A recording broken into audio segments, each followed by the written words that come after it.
زکی اور زارا، اپنی پہچان کی کہانی۔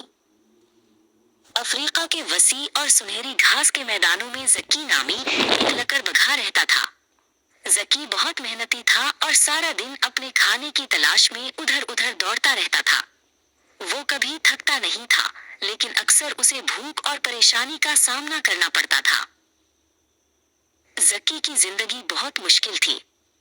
وہ سارا دن بھاگ دوڑ کرتا، کبھی کسی جھاڑی کے پیچھے چھپتا تو کبھی میلوں سفر کرتا۔ سورج کی تپش میں وہ اکثر بہت تھک جاتا تھا اور ایک سائے کی تلاش میں رہتا تھا۔ وہیں قریب ہی ایک درخت کے نیچے زارا نامی ایک بکری رہا کرتی تھی۔ زارا ہمیشہ بہت پرسکون اور مطمئن نظر آتی تھی۔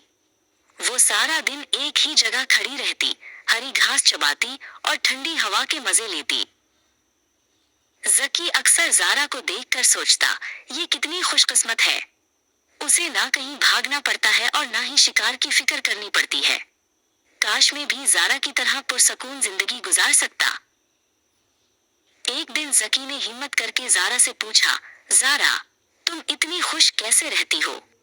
میں سارا دن محنت کرتا ہوں لیکن پھر بھی پریشان رہتا ہوں۔ زارا نے مسکرا کر جواب دیا، میں بس اپنی فطرت کے مطابق جیتی ہوں اور جو مل جائے اس پر شکر کرتی ہوں۔ زکی نے فیصلہ کیا کہ وہ بھی زارا کی طرح بنے گا۔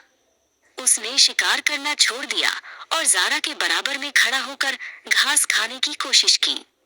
لیکن جیسے ہی اس نے گھاس کا نوالا لیا، اسے وہ بہت کڑوی لگی۔ یہ تو بہت بری ہے، اس نے منہ بناتے ہوئے کہا۔ گھاس نہ کھا سکنے کے باوجود زکی نے سوچا کہ شاید وہ زارا کی طرح دھوپ میں بیٹھ کر سکون حاصل کر لے۔ وہ زارا کے پاس چپ چاپ بیٹھ گیا، لیکن تھوڑی ہی دیر میں وہ بے چین ہونے لگا۔ اس کا دل چاہ رہا تھا کہ وہ اٹھے اور زور سے دوڑ لگائے۔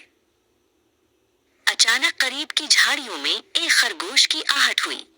زکی کے کان کھڑے ہو گئے اور اس کی آنکھیں چمک اٹھیں۔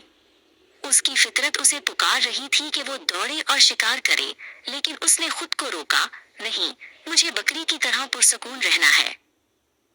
کچھ ہی دیر میں زکی کا برا حال ہو گیا۔ اسے شدید بھوک لگی تھی اور اس کا جسم ٹوٹ رہا تھا۔